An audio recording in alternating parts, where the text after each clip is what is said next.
प्रणाम आचार्य जी। आचार्य जी, मेरा सवाल फिलॉसफी को लेके है।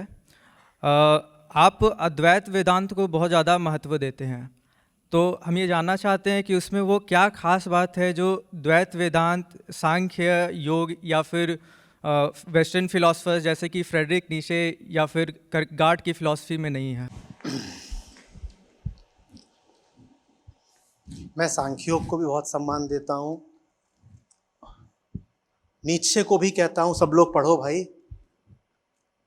नीत्शे पर कई बार बोला भी है, नीत्शे को उद्धृत भी करता हूँ।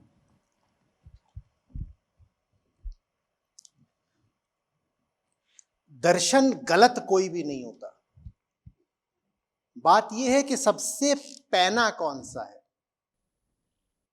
अद्वैत वेदांत में सब दर्शनों का सार समा जाता है। मैं इसलिए अद्वैत वेदांत की इतनी बात करता हूँ।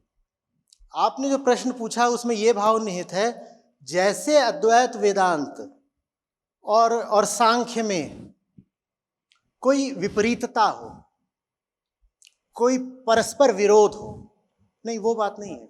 बात यह है कि अगर आपने अद्वैत की बात कर दी तो आपने सांख्य की बात कर दी। अद्वैत में सांख्य समाया हुआ है।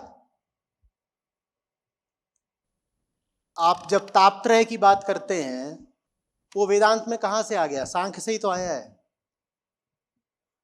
जब मुक्ति की बात होती है तो क्या सांख्य का लक्ष्य मुक्ति नहीं है? जब श्री कृष्ण, अभी आखिरी श्लोक भी जो हमने चर्चा करी उसमें वो कह रहे थे पुरुष, जब वहां पुरुष की बात होती है तो ये पुरुष और प्रकृति का पूरा फ्रेमवर्क ही कहां से आ रहा है? बाकी छोड़िए, हम श्री कृष्ण बार बार बात करते हैं प्रकृति और प्रकृति के तीन गुण, प्रकृति के तीन गुण। त्रिगुणात्मक प्रकृति का सिद्धांत ही कहां से आया है? सांख्य से ही तो आया है। तो ऐसा कुछ नहीं है वेदांत में या अद्वैत वेदांत में जो सांख्य से विपरीत रखता हो। बात बस ये है कि अद्वैत वेदांत बहुत शार्प है, तीक्ष्ण है, धारदार है। वो एक प्रश्न पर आकर रुक जाता है जो बाकी सब प्रश्नों को अपने में समेट लेता है। वो प्रश्न है कोहम।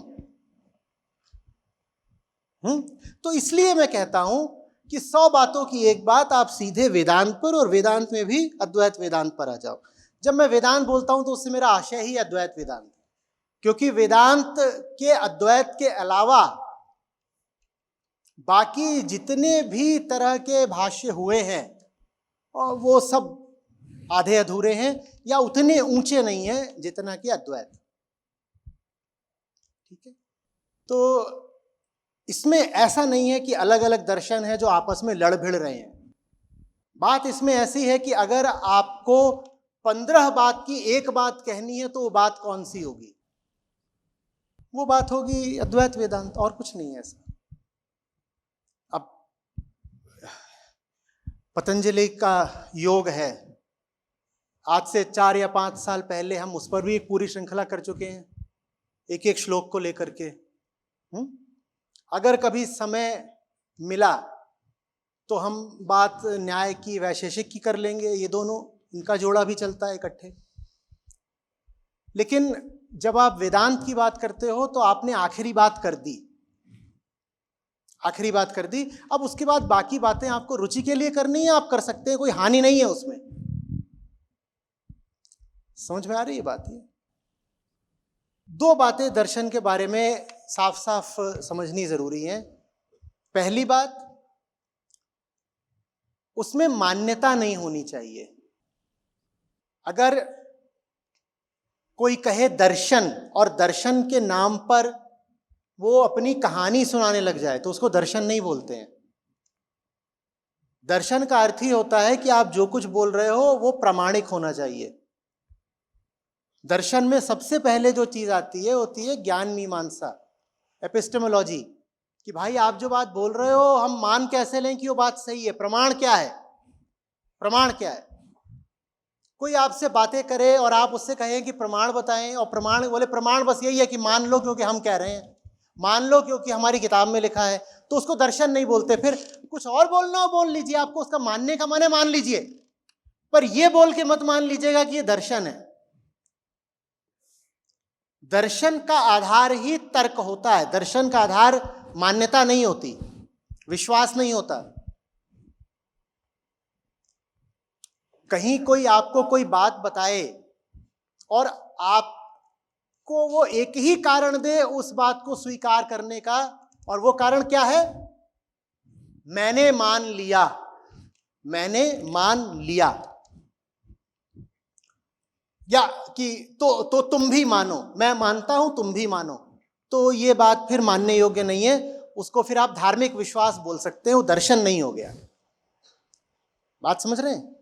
तो दर्शन में पहली चीज ये है जिससे हमें सावधान रहना होगा। जब आप वेदांत पे पूछ रहे हैं, जब मैं वेदांत पढ़ रहा था, एक चीज जो मुझे खटकी थी वेदांत को लेकर के, वो ये है कि उसमें शब्द प्रमाण माना जाता है। ठीक है, अन्य प्रमाणों के अलावा शब्द प्रमाण माना जाता है, और शब्द को कहते हैं जो आप्त पुरुष का शब्द हो। आप्त पुरुष माने मुक्त पुरुष, बुद्ध पुरुष, जिसको बात समझ में आ गई है, प्राज्ञ पुरुष। कह रहे उसने जो बात बोली है वो भी प्रमाण की तरह लेनी पड़ेगी।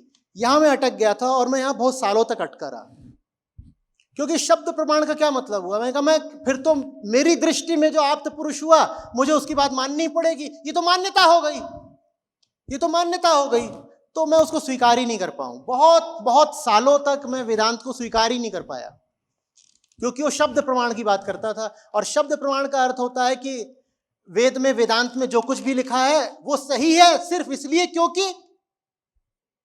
वेद में लिखा है। मैं कहता था ऐसे तो नहीं मानूंगा, ऐसे तो नहीं।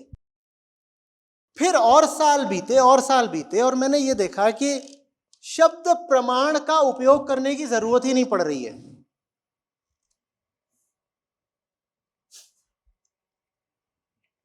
अन्य प्रकार के प्रमाण काफी पड़ जा रहे हैं।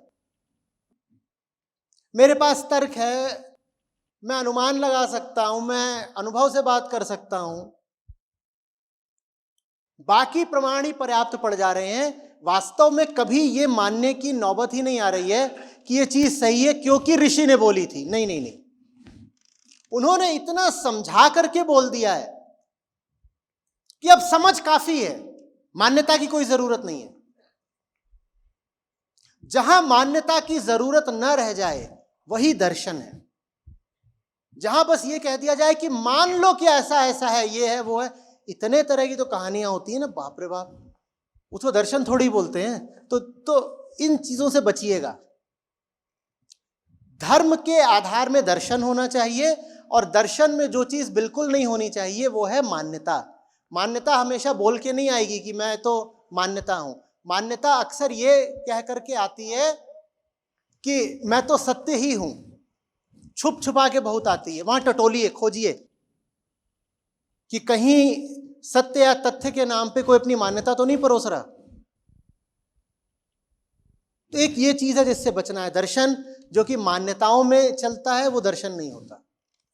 और दूसरी चीज जिससे बचना होता है वो ये है कि कहीं दर्शन के नाम पे आप बस जगत का दर्शन तो नहीं कर रहे। दर्शन के नाम पे ऐसा तो नहीं हो रहा कि बस आप दुनिया भर की बातें कर रहे हो कि अणु परमाणु कैसे बनते हैं, या समाज कैसे चलता है, या राजनीति कैसे चलती है। तो दर्शन हमेशा अंतर्मुखी होना चाहिए। अंतर्मुखी होने की प्रक्रिया में उसे जगत की बात करनी पड़े तो ठीक है, पर दर्शन प्राथमिक रूप से जगत की बात करने के लिए नहीं होता है। दो बातें फिर। पहली बात, मान्यता आधारित नहीं होना चाहिए। दूसरी बात, बहिर्गामी नहीं होना चाहिए। और ये दोनों ही शर्तें अद्वैत वेदांत पूरी करता है। इसलिए मैं अद्वैत की इतनी आपसे बात किया करता हूं। और मैंने आपसे कहा कि अद्वैत की बात करता हूं, इसका अर्थ ये नहीं है कि अद्वैत वेदांत में और जो पश्चिमी दर्शन हुए हैं उनमें निश्चित रूप से आपस में कोई भारी विरोध है। नहीं, ऐसा कुछ भी नहीं है। आप अगर बहुत सारे दार्शनिकों को पढ़ेंगे पश्चिम के, तो आपको ऐसा लगेगा कि ये क्या, लगातार नहीं, क्योंकि पश्चिम में एक प्रथा रही है बहुत भारी लिखने की, बहुत मोटा मोटा लिखने की, ठीक है। भारत में जो दर्शन के ग्रंथ हैं वो संक्षिप्त रहे हैं, बहुत सारे रहे हैं लेकिन अपेक्षाया संक्षिप्त रहे हैं। आप अगर वेदों में भी जाएंगे तो वहां पर जो मंत्र और मीमांसा वाला हिस्सा है वो बहुत है, और जब वहां पर दर्शन की बात आती है, ज्ञान की बात आती है, तो बहुत संक्षिप्त है वेदों का वो हिस्सा। आप जब पश्चिमी दार्शनिकों के पास जाते हैं तो इतना मोटा मोटा लिखते हैं, लेकिन उनमें बीच बीच में कई पन्ने ऐसे आएंगे जब आपको लगेगा कि ये कोई पश्चिमी विचारक बोल रहा है या भारतीय ऋषि बोल रहा है। तो ऐसा नहीं है कि पश्चिम के विचार में और ऋषियों की मीमांसा में अनिवार्य रूप से कोई विरोधाभास है, ऐसा नहीं।